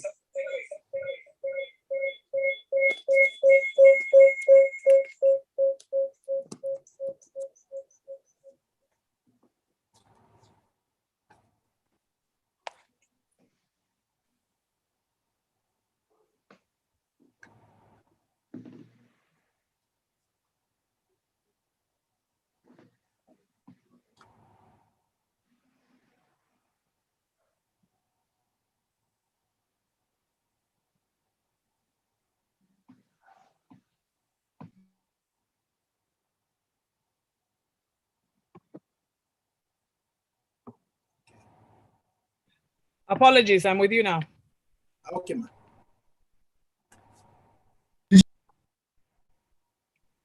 Pictures taking, please. So fast? Yes, thank you very much. Thank you, bye-bye. Registrar Chief Executive. Thank you Second all. Vice President, able distinguished speaker. We are very appreciative of your comment. It has been a wonderful session. My colleagues, Mrs. Ibisik, is wonderful. Thanks a lot. Thank you very much, Sam. We'll be calling on you from time to time. Our sponsor, Mrs. Ibekwe, thanks a lot. Sterling is our partner in progress for this program, and we pray that we have a sustainable relationship. Thank you, our registrar, for making it a date, and we're happy to see your face that God will perfect that concerns you. And for the other school members, we thank you a lot for bringing out this program. It has been a wonderful session, and it's something that we will sustain by God's grace. Amen. Thank you all. Other people, thank you. God bless you. Have a nice and wonderful evening. Thank you very much. Thank you very much. Bye. Thank you very much. Thank you all. This is a wrap on this second edition of the CIBN platform. Until next time, we'll reach out to you. Enjoy the evening and God bless you all. Thank you. God bless you. Bye. You too. Thank you. Bye. Bye.